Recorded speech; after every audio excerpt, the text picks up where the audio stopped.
안녕하세요. 찐종토입니다. 2025년 2월 셋째 주 2월 17, 18, 19일 중국과 홍콩 시황 정리해드리겠습니다. 일별 업종별 등락 그리고 당일 현지에서 많이 언급된 재료나 이슈 위주로 말씀드리겠습니다. 표를 보시면 중국과 홍콩 증시는 춘절 연휴 이후 첫 주, 둘째 주에 이어서 셋째 주는 월, 화, 수만 보면 중국 증시와 홍콩 증시가 좀 엇갈리는 모습을 보였습니다. 지금부터 화면은 안 보셔도 되고 나중에 제가 멘트 할 때만 보세요. 2월 17일 월요일 중국 본토 증시는 강보합, 홍콩 증시는 약보합으로 마감했습니다. 상해 종합지수 0.27% 상승, 심천성문지수 0.39% 상승, 홍콩 항생 0.02% 하락, 홍콩 테크지수 0.49% 하락했습니다. 참고로 홍콩 거래소에 상장사가 총 2,600여 개 있는데 항생 테크 지수는 그중 30개 종목으로 구성되어 있고 업종 분포는 주로 인터넷 플랫폼, 전자상거래, 반도체, 전자, 미디어, 핀테크, 클라우드, IDC, 게임 등입니다. 2월 17일 중국 증시 중 상승 업종은 교육, 휴머노이드 로봇, AI 의료, CPO, 옥수수, 식량 등의 상승폭이 컸고 그중 특히 휴머노이드 테마주와 AI 의료 테마주 중 상한가 종목이 많았습니다. 참고로 CPO는 Chip Package Optimization의 약칭이고 칩 패키지 최적화라는 뜻입니다.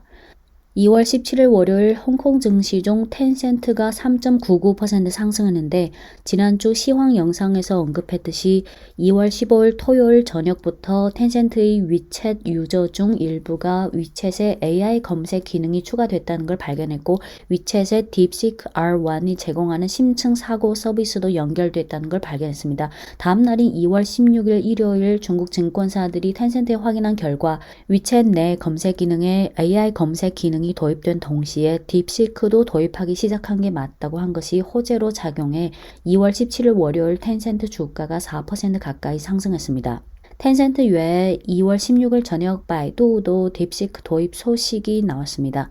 2월 17일 월요일 텐센트 주가가 4% 가까이 상승한 반면 바이두 주가는 7% 가까이 하락했는데요. 이유는 텐센트는 위챗에 딥시크를 도입함으로써 위챗의 AI 검색 기능을 강화하는 효과를 얻을 수 있지만 바이두는 원래 주요 사업 중 자체 검색 포털 baidu.com에 이미 AI 검색 기능이 있는데 딥시크를 도입하든 도입하지 않든 바이두에게는 사실상 타격이 될 수밖에 없다는 분위기가 농후했기 때문입니다.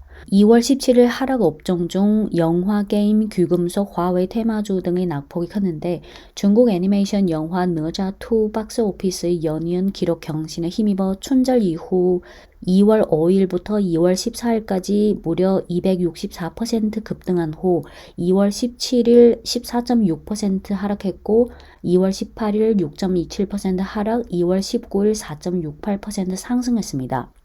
반도체 업종 중 홍콩 증시에 상장한 화홍 반도체가 2024년 4분기 실적을 공시했는데 매출액 전년 동기 대비 18.4% 증가, 전분기 대비 2.4% 증가했고 매출 총이익률 11.4%로 전년 동기 대비 7.4%포인트 상승, 전분기 대비 0.8%포인트 상승해 그래서 2월 17일 월요일 주가가 17% 상승했고 2월 19일에는 22% 급등했습니다. 딥시크 응용 확대는 2월 17일에도 많이 언급되는데 그 외에 2월 17일 장중에 많이 거론된 이슈가 두 가지 있었는데요. 첫째는 국유 금융 자본 관리 체제 개혁 진전, 둘째는 국가조석 주재 민영기업 좌담회였습니다.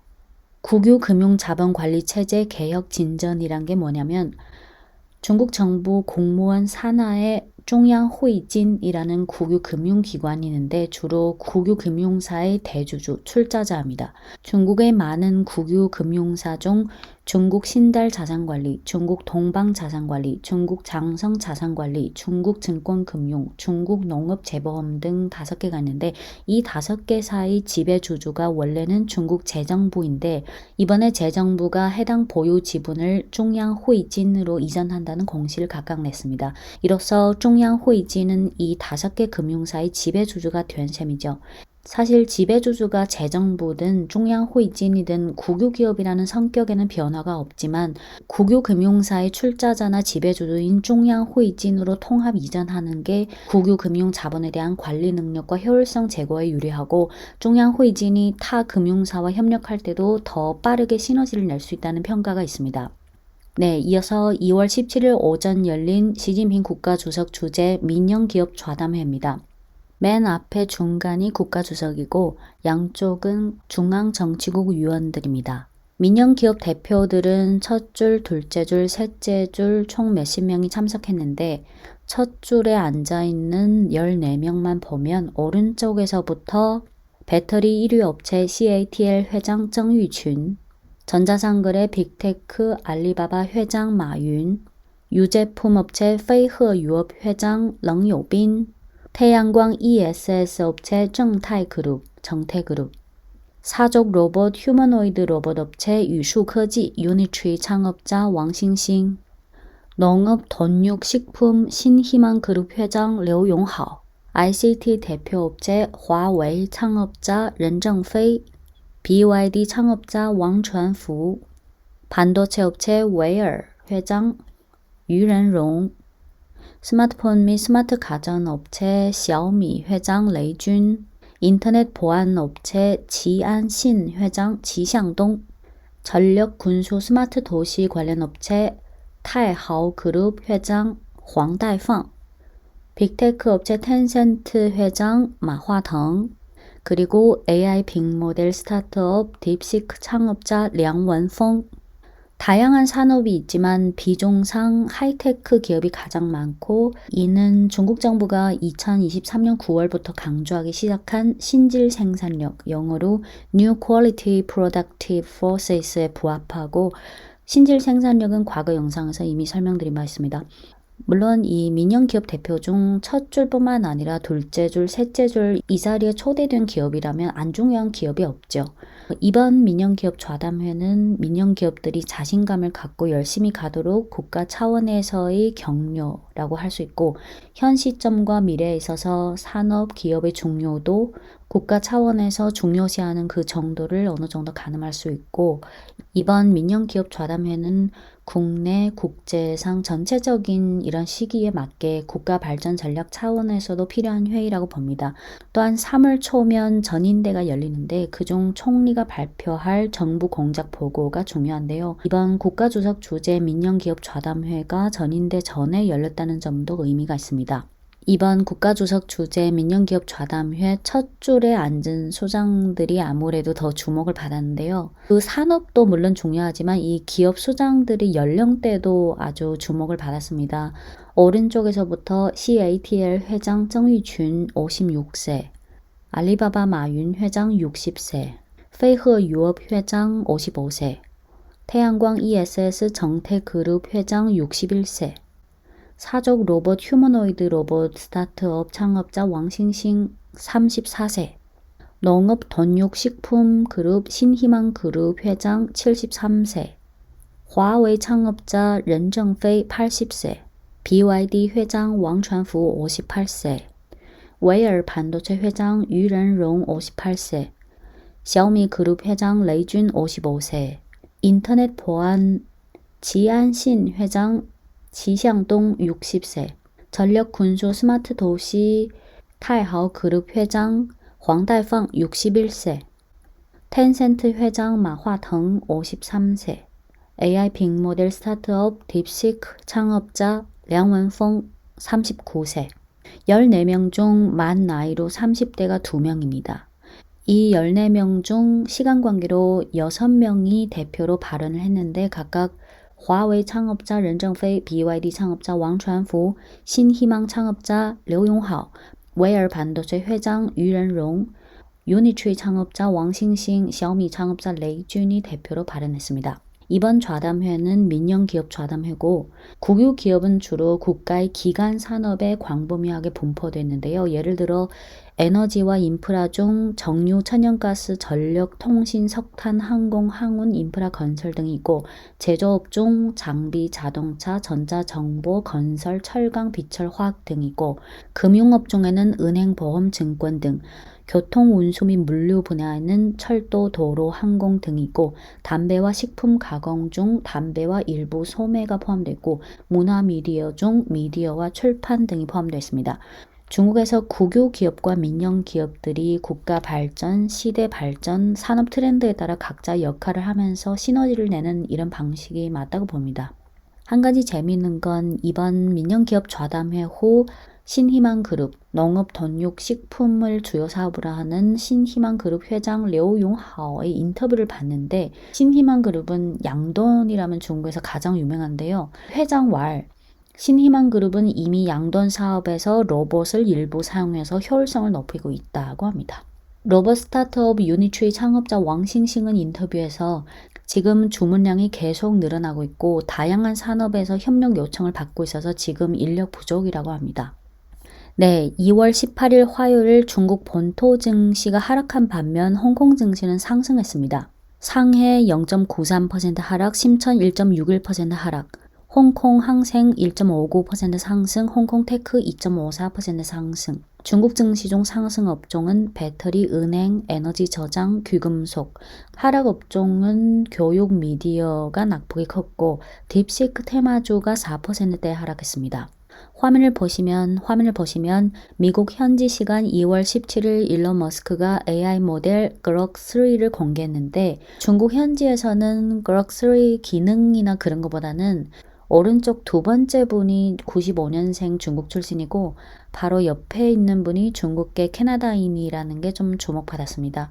95년생 중국인 우유화는 중국에서 태어나서 중학교까지 중국에서 다니고 고등학교 때 캐나다로 유학 가서 2021년 토론토 대학 박사를 졸업했습니다. 바로 옆에 이분은 중국계 캐나다인 지미바, 토론토 대학 컴퓨터학과 조교수이자 이 95년생 우유화가 박사과정 할 때의 지도교수였습니다. 일론 머스크의 XAI의 12명 핵심 창업 멤버 중 4명이 중국인이고 1명이 중국계 캐나다인인데 또 3명은 절강대학 출신 중국인, 청와대학 출신 중국인, 하버드대 출신 중국인이었습니다. 중국의 딥시크 창업자인 량원펑이 바로 절강대학 학사 석사 출신입니다. 지난 1월 20일 딥시크가 딥시크 R1을 오픈소스로 공개했을 때 이런 댓글이 달렸잖아요. 글로벌 AI 경쟁은 중국에 있는 중국인이랑 미국에 있는 중국인이 경쟁한다. 그냥 재미로 단 댓글이겠지만 사실 농담으로 보기엔 결코 아닌 것 같습니다. 이런 경쟁 관계를 보는 것도 재미있는 것 같아요. 네, 2월 18일 홍콩 항생 1.59% 상승, 홍콩 테크 지수 2.54% 상승했습니다. 자동차, 소매, 소프트웨어, 제약, 바이오, 통신, 은행, 식품 등 다수 업종이 상승했고 하락 업종은 부동산, 엔터, 석탄 등입니다.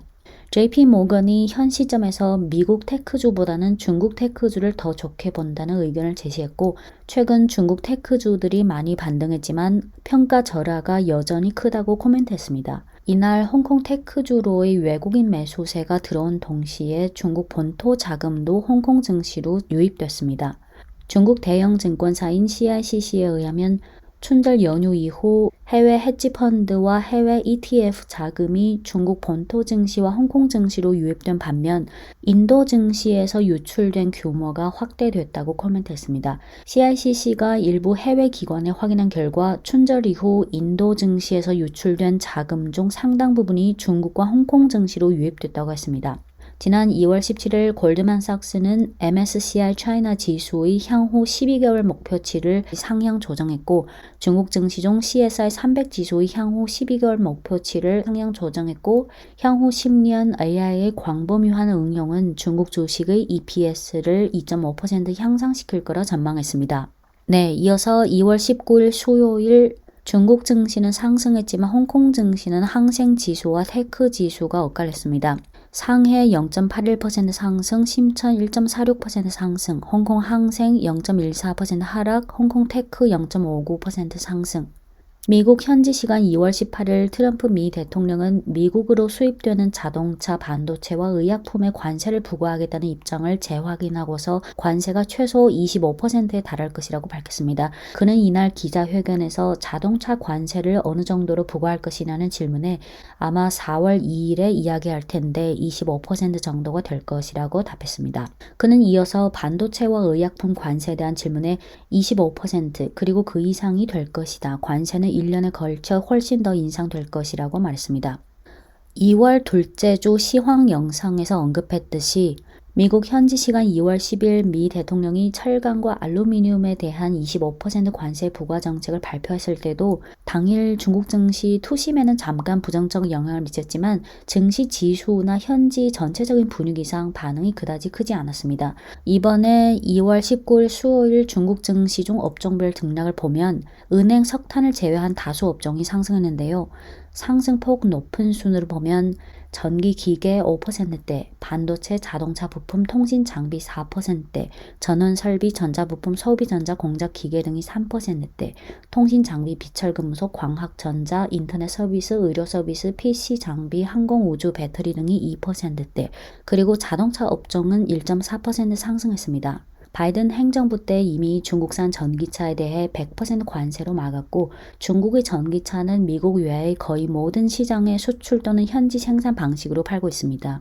중국 해관 총서에 의하면 중국의 자동차 수출량은 2021년 처음으로 200만 대를 돌파했고 2022년 311만 대, 2023년 491만 대, 2024년에 641만 대에 달했습니다. 중국의 전체 수출액에서 자동차 수출액의 비중은 2023년의 1.7%에서 2024년에 3.3%로 확대되고 앞으로 더 확대될 전망입니다. 2024년 중국산 자동차 수출량 641만 대 중 전기차가 208.4만 대로 전기차 수출량이 200만 대를 돌파한 것은 이번이 처음입니다.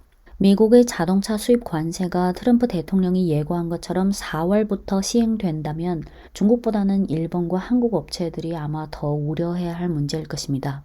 네, 2월 19일 수요일 테마주 중 상승폭이 가장 큰 게 휴머노이드 로봇이었습니다. 휴머노이드 로봇 테마주 8%대 상승했고 그 외에 로봇 관련 부품주들도 7%대, 6%대, 5%대씩 급등했습니다. 중국 증권사인 국금증권은 2025년은 휴머노이드 로봇 양산의 원년이 될 것이다 하고 전망했습니다. 참고로 미국 업체든 중국 업체든 이미 휴머노이드 로봇을 많은 국가에 팔고 있지만 2025년부터는 휴머노이드 산업 전체적으로 그 양산 규모가 더 커질 거라는 전망입니다. 중국의 경우 2025년은 딥시크의 응용 범위 확대에 따른 AI 비용 절감이 휴머노이드 로봇의 호재로 작용할 것이고 핵심 부품인 리드 스크류는 원래 생산 능력 부족 문제가 있었는데 최근 중국 모 업체가 관련 생산 능력을 확충했다고 합니다. 중국의 로봇 스타트업 유니트의 창업자인 왕싱싱은 2월 17일 국가주석 주재 민영기업 좌담회 호 인터뷰에서 2025년 휴머노이드 로봇의 생산량은 내가 생각한 것보다 규모가 더 커질 것 같다라고 말한 바 있습니다. 네, 끝으로 중국의 애니메이션 영화 느자는 2월 18일 기준 박스오피스 수입 123.19억 yuan, 달러로 환산하면 16.9억 달러로 주라기 월드, 인사이드 아웃 2를 추월해 현재 8위로 올라섰습니다. 만약 애니메이션 영화 기준으로만 본다면 기존 1위였던 인사이드 아웃 2를 추월해 1위로 등극했습니다. 네, 이상 2월 17, 18, 19일 시황이었습니다.